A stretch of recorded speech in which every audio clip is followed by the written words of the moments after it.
ഈശോയും മാതാവും യേശുപിതാവും അടങ്ങുന്ന കുടുംബത്തെ തിരുക്കുടുംബം എന്ന് വിളിക്കാനുള്ള കാരണം എന്താണ്? ഈശോയുടെ കുടുംബം പൂർണ്ണമായും ദൈവത്തിനായി സമർപ്പിക്കപ്പെട്ട ഒരു കുടുംബമായിരുന്നു. ദൈവം മാത്രം അനുസരിച്ച് ജീവിച്ചതിനാലാണ് ഈശോയുടെ കുടുംബത്തെ തിരുക്കുടുംബം എന്ന് പറയുന്നത്.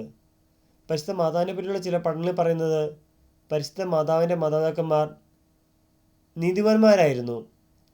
അവരുടെ പേർ ജോക്യം എന്നും ആൻ എന്നുമായിരുന്നു. അവർക്ക് കുട്ടികളിലായിരുന്നു. എളിമയ്ക്കും അനുകമ്പയ്ക്കും അവർ പേരുകേട്ടവരായിരുന്നു. സമ്പന്നരുമായിരുന്നു അവർ. എന്നാൽ ജോക്യം ദൈവത്തിന് ഉദാരമായ കാഴ്ചകളുമായി ദേവാലയത്തെത്തിയപ്പോൾ ഇസ്രായേലിലെ നീതിമാന്മാരിൽ തനിക്ക് മാത്രമേ സന്തതിയില്ലെന്ന് പറഞ്ഞ് അദ്ദേഹത്തെ നിരസിക്കുകയും തനിക്കും ഭാര്യയ്ക്കും ഒരു കുട്ടി ലഭിക്കാനായി ഉപവസിച്ച് പ്രാർത്ഥിക്കാൻ മരുഭൂമിയിലേക്ക് പോയെന്നും അതുപോലെ അദ്ദേഹത്തിൻ്റെ ഭാര്യ ആനി തൻ്റെ വന്ധ്യതയുടെ അവമാനം അനുഭവിക്കുകയും തൻ്റെ ദുഃഖകരമായ അവസ്ഥയെക്കുറിച്ച് കർത്താവിനോട് വിലപിക്കുകയും ചെയ്യുന്നു എന്നും പറയപ്പെടുന്നു. ദൈവം അവരുടെ പ്രാർത്ഥന കേൾക്കുകയും ആനൊരു കുഞ്ഞ് ലഭിച്ചാൽ ആ കുഞ്ഞിനെ കർത്താവിൻ്റെ സേവനത്തെ സമർപ്പിക്കുമെന്ന് പ്രതിജ്ഞയെടുത്തു എന്നും പറയപ്പെടുന്നു. വാഴ്ത്തപ്പെട്ട കാതറിമറിച്ചിൻ്റെ ഒരു സ്വർഗീയ ദർശനത്തിൽ പറയുന്നത്, നവജാത ശിശു തൻ്റെ അമ്മയെ അന്യയുടെ കൈകളിൽ കിടന്ന ആ നിമിഷം ആ കുഞ്ഞിനെ സ്വർഗത്തിൽ പരിശുദ്ധ തീർത്ഥത്തിൻ്റെ സന്നിധിയിൽ അവതരിപ്പിച്ചതും സ്വർഗീയ സൈന്യം മുഴുവൻ പറഞ്ഞറിയിക്കാനാവാത്ത സന്തോഷത്തോടെ സ്വീകരിച്ചതും ഞാൻ കണ്ടുവെന്നും പറയപ്പെടുന്നു. മറിയത്തിന് അനന്തമായ രഹസ്യങ്ങൾ പഠിപ്പിക്കപ്പെട്ടുവെന്നും ആ മനസ്സാക്കാൻ നമുക്ക് കഴിവില്ല എന്നൊക്കെ ഈ ദർശനത്തിൽ പറയുന്നു. മറ്റൊരു പഠനത്തിൽ പറയുന്നത്, മേരിക്ക് 6 മാസം പ്രായമുള്ളപ്പോൾ അവൾക്ക് നിൽക്കാൻ കഴിയുമെന്ന് നോക്കാൻ ആനി അവളെ നിലത്തിട്ടു. എന്നാൽ കുട്ടി മേരി 7 ചുവടുകൾ വെച്ചുവെന്നും അശുദ്ധമായതൊന്നും അവളിലേക്ക് പ്രവേശിക്കാതിരിക്കാൻ ആ പ്രത്യേകം ശ്രദ്ധിച്ചുവെന്നും 3 വയസ്സ് മുതൽ ദേവാലയ സേവനത്തിനായി കുട്ടിയെ സമർപ്പിക്കപ്പെട്ടുവെന്നും ഈ പഠനം പറയുന്നു. സാധാരണ ഇങ്ങനെ കുട്ടികളെ സമർപ്പിക്കുമ്പോൾ അവർ മാതാപിതാക്കന്മാരുടെ അടുത്തേക്ക് മടങ്ങിയെത്തുമായിരുന്നു. എന്നാൽ മേരി അങ്ങനെ ചെയ്തില്ല. അതൊരു അസാധാരണ വിശുദ്ധരുടെ അടയാളമായി അവരുടെ മാതാപിതാക്കന്മാർ കണ്ട് അത്ഭുതപ്പെട്ടുവെന്നും പറയപ്പെടുന്നു.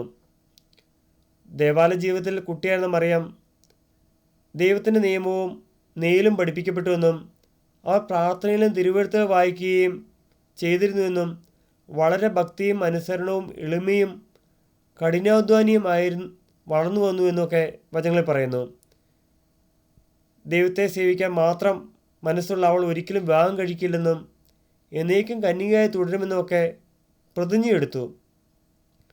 എന്നാൽ കന്യാമറിയത്തിന് 14 വയസ്സ് കഴിഞ്ഞപ്പോൾ ദേവാലയ നിയമം അനുസരിച്ച് അവിടെ താമസിക്കാൻ കഴിയാതെ വരികയും പ്രായാധിക്യത്വം മൂലം അവരുടെ മാതാപിതാക്കൾ നഷ്ടപ്പെട്ടു കഴിഞ്ഞിരുന്നുവെന്നും അതിനാൽ അവളുടെ നേർച്ചയെപ്പറ്റി അറിയാമായിരുന്ന മഹാപുരോഹിതൻ അവളെ പരിപാലിക്കുമെന്നും കന്യാത്വം സംരക്ഷിക്കുമെന്നുമുള്ള വാഗ്ദാനത്തോടു കൂടെ ജോസഫുമായി വിവാഹ നിശ്ചയം നടത്തിയെന്നും ചില പഠനങ്ങളിൽ പറയുന്നുണ്ട്.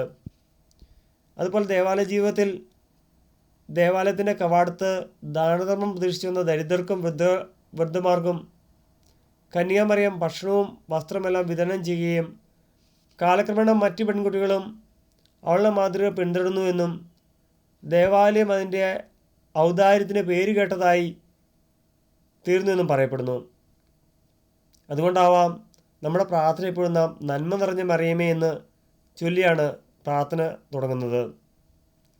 അതുപോലെ കന്യാമറിയം പ്രാർത്ഥനയിലും ധ്യാനത്തിലും കഴിഞ്ഞു കൂടുന്ന പോലെ തന്നെ വിശുദ്ധരായ ആളുകളൊക്കെ ജീവിക്കാൻ വേണ്ടി മാത്രം ഭക്ഷണം കഴിച്ചിരുന്നുവെന്നും അവൾ കഴിക്കാൻ നേർന്നതല്ലാതെ മറ്റൊരു ഭക്ഷണം കഴിച്ചിരുന്നില്ല എന്നും രാത്രിയുടെ നിശബ്ദതയിൽ അവൾ കിടക്കുന്ന എഴുന്നേറ്റ് ദൈവത്തോട് പ്രാർത്ഥിച്ചിരുന്നുവെന്നും അവളുടെ പ്രാർത്ഥനകളിൽ അവൾ കരയുന്നതും തേജസ്സിനാൽ ചുറ്റപ്പെടുന്നതും ഞാൻ പലപ്പോഴും കണ്ടുവെന്നും അവൾ വളരുമ്പോൾ തിളങ്ങുന്ന നീല നിറത്തിലുള്ള ഒരു വസ്ത്രം ധരിച്ചിരുന്നതും താൻ കണ്ടുവെന്നും വാഴ്ത്തപ്പെട്ട കാതറിമറിച്ചിൻ്റെ ദർശനത്തെപ്പറ്റി അവർ പറയുന്നു. വിശുദ്ധ യോസഫുമായുള്ള വിവാഹ നിശ്ചയത്തെപ്പറ്റി ചില പഠനങ്ങളിൽ പറയുന്നത്, മറിയയ്ക്ക് 14 വയസ്സ് കഴിഞ്ഞപ്പോൾ മഹാപുരോഹിതനായ സക്കറിയ അവളോട് പറഞ്ഞു, നിന്റെ പ്രായത്തിൽ എല്ലാ യുവകന്യകമാരും വിവാഹം കഴിക്കുന്ന പതിവാണ്. എന്നിട്ട് ആ രാത്രിയിൽ ഒരു ദൂതൻ വൃത്തപുരോഹിതൻ്റെ സ്വപ്നത്തെ പ്രത്യക്ഷത്തിൽ പറഞ്ഞു, സക്കറിയ വിഷമിക്കേണ്ട, നാളെ ഓരോ വിവാഹ അഭ്യർത്ഥകരും ഒരു വടി കൊണ്ടുവരട്ടെ. മറിയയുടെ ഭർത്താവ് ആരായിരിക്കുമെന്ന് പരിശുദ്ധാത്മാവ് ഒരു അടയാളം തരുമെന്നും പിറ്റേ ദിവസം ഓരോരുത്തരും കയ്യിൽ ഒരു വടി പിടിച്ചു മുട്ടുകുത്തിയൊരു അടയാളത്തിനായി പ്രാർത്ഥിക്കുകയും ജോസഫിൻ്റെ വഴിയിൽ നിന്ന് ഒരു താമരപ്പൂ വിരിയുകയും മഞ്ഞുപോലെ വെളുത്ത ഒരു പ്രാവ് വഴിയിൽ നിന്നിറങ്ങി പറന്നുപോയെന്നും പറയപ്പെടുന്നു. ദൈവഹിതത്തിന് ഒരു മടിയും സംശയവും കൂടാതെ അനുസരിക്കുന്ന ഒരു യേശുപിതാവിനെയാണ് വചനങ്ങൾ നമുക്ക് കാണാൻ കഴിയുന്നത്. വിവാഹനിശ്ചയം കഴിഞ്ഞു കഴിയുമ്പോൾ ഗർഭിണിയാണെന്നറിഞ്ഞ് രഹസ്യമായി ഉപേക്ഷിക്കാൻ തീരുമാനിക്കുന്ന കന്യാമറിയത്തെ അവളെ ഭാര്യയെ സ്വീകരിക്കാൻ ശങ്കിക്കേണ്ട, അവൾ ഗർഭം ധരിച്ചിരിക്കുന്നത് പരിശുദ്ധാത്മാവിനാലാണ് എന്ന് കർത്താവിൻ്റെ ദൂതൻ സ്വപ്നത്തിൽ പ്രത്യക്ഷപ്പെട്ട് പറയുമ്പോൾ ഒരു മടിയും ശങ്കയും കൂടാതെ മറിയത്തെ സ്വീകരിക്കുന്ന യേശുപിതാവ്. അതുപോലെ എഴുന്നേറ്റ് ശിശുവിനെയും അമ്മയും കൂട്ടി ഈജിപ്തിലേക്ക് പലായനം ചെയ്യാനും തിരിച്ച് ദേശത്തേക്ക് മടങ്ങിപ്പോരാനുമെല്ലാം ദൈവത്തിൻ്റെ ദൂതൻ പറയുമ്പോൾ അതെല്ലാം ഒരു സംശയവും പേടിയോ മടിയോ ഒന്നും കൂടാതെ അനുസരിക്കുന്ന യേശുപിതാവ്.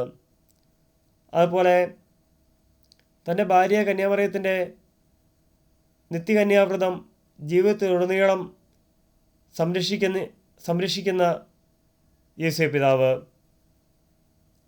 അതിന് അവർക്ക് സാധിച്ചത്, യേശുപിതാവിനും മാതാവിനും സാധിച്ചത് അവരുടെ ജീവിതം മുഴുവൻ ദൈവത്തിന് വേണ്ടി സമർപ്പിക്കപ്പെട്ടതുകൊണ്ടാണ്.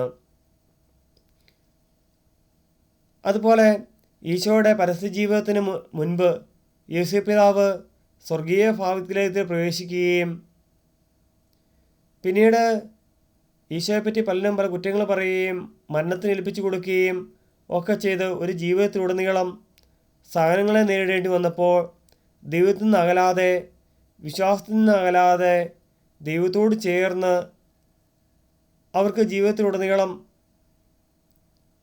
കടന്നു പോകാൻ സാധിച്ചത് നമ്മുടെ മാതാവിന് അതിയായ ദൈവത്തോടുള്ള ഭക്തിയും പ്രാർത്ഥനയും ഉണ്ടായിരുന്നുകൊണ്ടാണ്.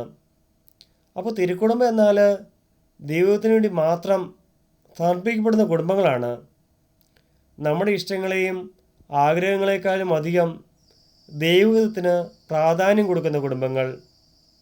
അതിന് ദൈവത്തിൻ്റെ വലിയ കൃപയും കാരുണ്യവും വളരെ അത്യാവശ്യമാണ്. അതിനുള്ള കൃപയ്ക്കായി നമുക്ക് ദൈവത്തോട് ആത്മാർത്ഥമായി പ്രാർത്ഥിക്കാം. ഈശോയെ നമ്മുടെ കുടുംബങ്ങളെയും തിരുക്കുടുംബങ്ങളുമാക്കി മാറ്റി ദൈവഹിതമനുസരിച്ച് ജീവിക്കാനുള്ള കൃപ ഞങ്ങൾക്ക് തരണേന്ന് ദൈവത്തോട് പ്രാർത്ഥിക്കാം. ദൈവം എല്ലാവരെയും സമത്വമായി അനുഗ്രഹിക്കട്ടെ. ആമേൻ.